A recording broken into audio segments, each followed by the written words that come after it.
Let me start with the most surprising thing I've learned in over 20 years of working as a relationship psychologist.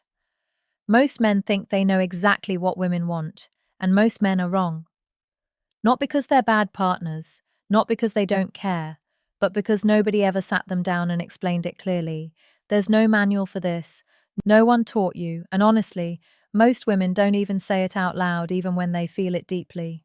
I'm Dr. Claire Dawson, and I've spent more than 2 decades working with couples right here in Canada. From Vancouver to Halifax, from young newlyweds to people in their 60s and 70s who've been together for 40 years and still feel like strangers in the same bed. I've sat across from thousands of men who genuinely wanted to do better, to be better, but simply didn't know how to reach their partner anymore. Today, I'm going to change that for you. In the next few minutes, I'm going to show you 7 specific places on a woman's body, places that go far beyond the physical, places that, when touched and respect, unlock something emotional, something deep. And I'm going to tell you right now, most of you will be surprised because none of these 7 places are what you're probably thinking.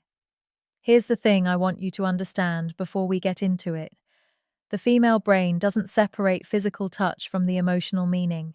For a woman, especially a woman in her 40s, 50s, or 60s, touch is never just touch. Every time you reach out and make contact, her nervous system is asking a question. Is this safe? Does he see me? Does he care? If the answer is yes, her whole body relaxes. She opens up. She moves toward you. If the answer is no, or even just I'm not sure, she pulls back. Not because she doesn't love you, but because her body is doing what it was designed to do. Protect her emotional self first. I've heard this from women over and over again. Clears throat. One of my clients, I'll call her Patricia, 58 years old, been married for 31 years. She told me something I'll never forget. She said, "Claire, I don't need him to be perfect. I just need him to slow down long enough to actually feel me. Not just touch me, feel me." That sentence right there, that's the whole lesson. So, let's get into it. 7 places, 7 opportunities to completely change the way your partner responds to you. Let's go. The first place is the back of the neck, right at the base of the hairline where begins. This spot is one of the most underappreciated areas on a woman's body. Most men walk right past it, but this is where tension lives. This is where stress settles after a long day of carrying the weight of everything. Work, family, worry, all of it. When a woman is stressed or disconnected, that tension pulls right here. Now here's what I want you to do. Not aggressively, not as a massage that says, "Let me fix you." Just the lightest touch. 2 or 3 fingertips, slow, no pressure, just warmth and presence. When you do this, something chemical happens. Her nervous system begins to downshift. Her breathing slows. The cortisol, that's the stress hormone, starts to ease, and in its place, oxytocin begins to rise. You might have heard oxytocin called the bonding hormone or the trust hormone. That's exactly what it is. And this spot behind the neck is one of the fastest ways to trigger it. She won't necessarily say anything. She might just go quiet. She might lean into it slightly. That silence isn't emptiness. That's her body saying yes. The second place is the soft skin between the shoulder blades. Think of this spot as her shield. It's the part of her back she can't easily reach herself. It's the part that carries invisible weight. When a woman is guarded, when she's built walls consciously or not, this is where those walls live in her body. Now, I'm not talking about a deep tissue massage here. I'm talking about something much simpler and much more powerful. Just placing your hand there. Flat, warm, still, no pressure, no agenda. When you do that, you're not just touching her back. You're communicating something that words can't always say. I've got you. I'm here. You don't have to carry this alone. I've seen this one gesture completely shift the energy in a relationship. I worked with a couple in Toronto, both in their early 60s, both retired, both spending all day in the same house and somehow feeling miles apart. The husband, a guy named Robert, started doing this one thing every evening when his wife was standing in the kitchen after dinner. He'd walk up behind her and rest his hand between her shoulder blades. No words, just presence. 3 weeks later, she told me, I don't know what he's doing differently, but I feel like he's actually here again. That's clears throat the power of this spot. The third place is the hands, specifically the fingers and the palm. Now, I know what you're thinking. Holding hands, that's the big secret. Hear me out. There's a difference between grabbing someone's hand and actually holding it. There's a difference between a quick squeeze and tracing your thumb slowly across her palm. The hands are deeply connected to a woman's emotional world. Her hands are how she gives, how she creates, how she expresses care. When you hold them with genuine attention, she feels understood in a way that goes straight to her heart. Try this. Next time you're sitting together watching TV, having coffee, doesn't matter. Take her hand, but instead of just holding it, use your thumb to slowly trace along her fingers one by one, or draw small, slow circles on her palm.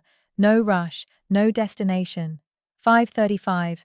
Research out of McGill University has shown that this type of slow, deliberate touch on the hands activates the same neural pathways as emotional affirmation.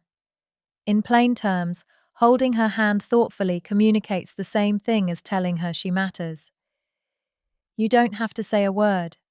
Your hands say it for you. The fourth place is the small hollow just below the jawline, directly behind the ear. This one surprises people every time I mention it. It's not a spot most men ever think about. It's subtle, it's easy to miss, and that's exactly why it's so powerful. This area is extraordinarily sensitive, packed with nerve endings, but it's also a spot that only gets touched when there's real closeness.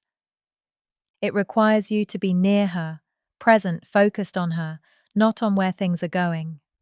When you're sitting close together and you gently brush your fingertips along this spot, not with pressure, just warmth, you're doing two things at once. You're triggering a physical response that sends a wave of calm through her body, and you're sending an emotional signal.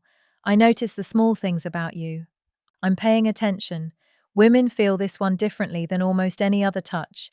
It doesn't feel aggressive or demanding. It feels like being truly seen. And being truly seen, that's one of the deepest needs a woman has in a long-term relationship. One thing I always tell the men I work with, if she doesn't lean into it immediately, don't push. This spot requires trust. If the trust is still being rebuilt, just be patient. Over time, as your presence becomes more consistent, she will. The fifth place is the inner thigh near the knee, far from any intimate area. Now, I want to be really clear about this one because the placement matters enormously. We're talking about the soft skin on the inside of the leg close to the knee, not higher, not rushing anywhere. There. This area carries a lot of emotional weight for women, often without them even being consciously aware of it. A respectful, unhurried touch here communicates something very specific: closeness without pressure, desire without demand. The key is rhythm. Slow, even. Like you have nowhere to be and nowhere to go, like this moment is complete in itself. I've had women tell me that this kind of touch, when done with patience and respect, felt more intimate than anything else their partner had done in years, because it said something powerful without saying a word. I want to be close to you. I'm not rushing you. I'm just here. That message in a long-term relationship, especially as we get older, it can feel like water in a desert. The sixth place is the lower back, that hollow between the waist and the hips. The lower back is the physical center of a woman's body. It supports everything. It carries everything. And in most relationships, it goes completely untouched. When you place your hand gently on a woman's lower back, especially when you're standing behind her and your chest meets her back, something remarkable happens neurologically. The brain interprets that position as protection, as stability, as someone saying without words, I'm behind you. Literally and figuratively, this isn't about control. It's about containment in the best sense, the kind that makes someone feel safe enough to let their guard down. I want you to think about the last time you stood close to your partner from behind and just rested your hand on her lower back, not going anywhere, just there. If you can't remember the last time you did that, that's worth noticing. Try it this week. Not as a technique, as a genuine expression of presence. Stand close. Place your hand there. Breathe. Let her feel that you're not in a hurry, that you're not trying to get somewhere, that this just being near her is enough for you right now. The seventh place is the most surprising one, and I'll tell you right now, it's not what most men expect. It's not the chest, it's the lower abdomen, the area around and just below the navel. This is the most emotionally significant area on a woman's body, and it's the one that gets overlooked most often.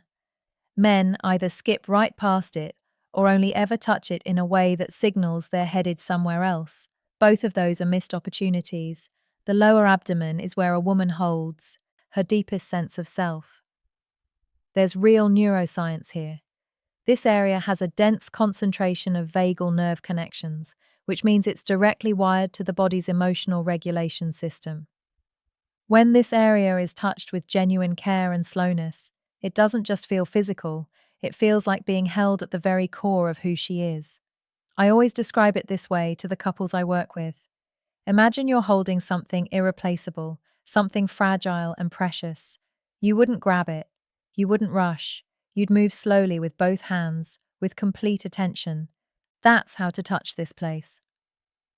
A warm hand placed gently and with zero urgency on her lower abdomen.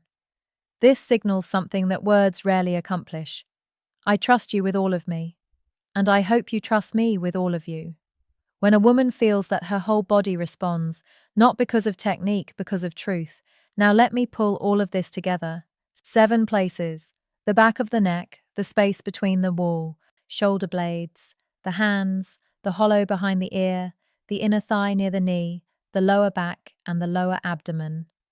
None of these are secret. None of them are complicated, but I guarantee that most of you are not using them, not with the intention and the slowness they deserve, and here's why that matters. As 11:05 we get older, as relationships grow longer, a strange thing tends to happen. We stop reaching out not because we've stopped caring, but because the daily routine takes over, because we assume our partner knows, because we're tired or distracted, or we just forget that 11:21, the small gestures are actually the big ones. But women feel that absence. They feel it in their body before they feel it in their mind. They wake up one day and realize they feel lonely, not because their partner isn't there, but because their partner stopped touching them, stopped noticing them, stopped communicating through the language of physical presence.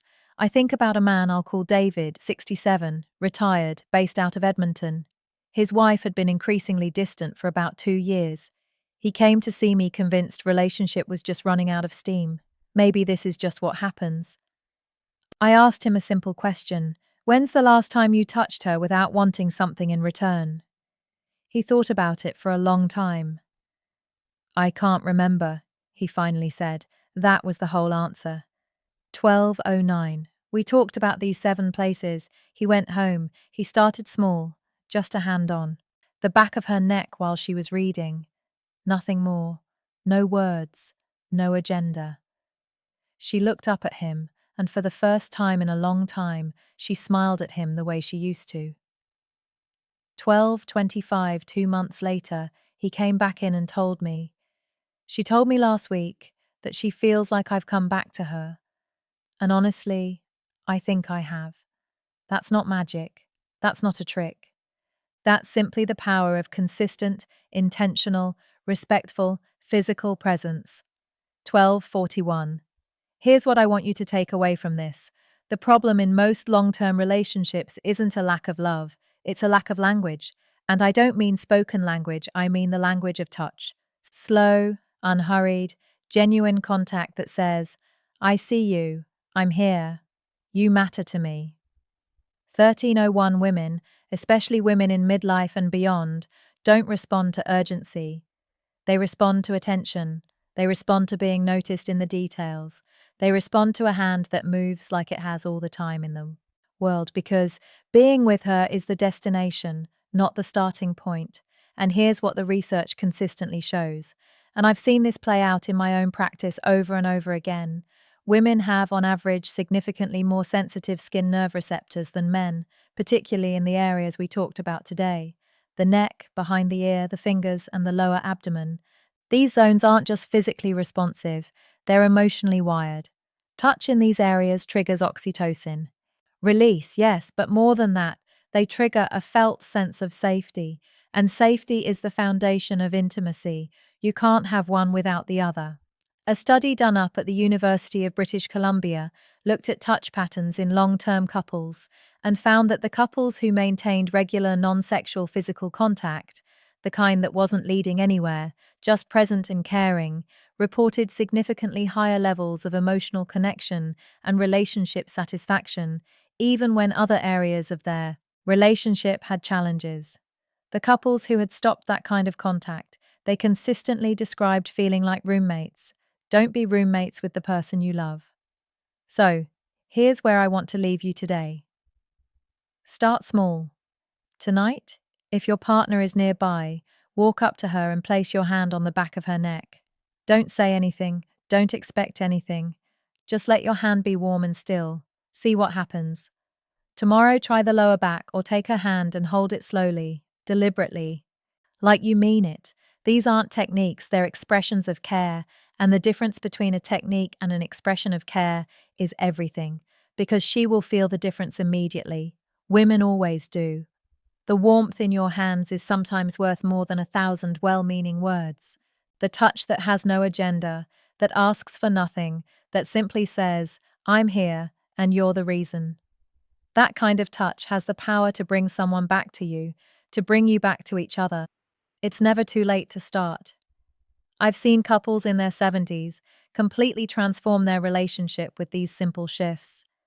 I've seen women who had emotionally checked out start leaning back in. I've seen men who thought it was too late realize it wasn't even close to too late. You're watching this video. That already tells me something about you. You want to do better. You want to understand. You want your relationship to feel alive again, and it can. It will if you're willing to slow down, show up, and let your hands say what your words sometimes can't. Take care of each other. I mean that. If this resonated with you, please subscribe and hit the notification bell so you don't miss what's coming next. Every week, I-933s add a note, jump to 1547, share real practical insights from over 20 years in relationship psychology. No fluff, no filler, just what actually works. I'm genuinely grateful you are here today. See you in the next one.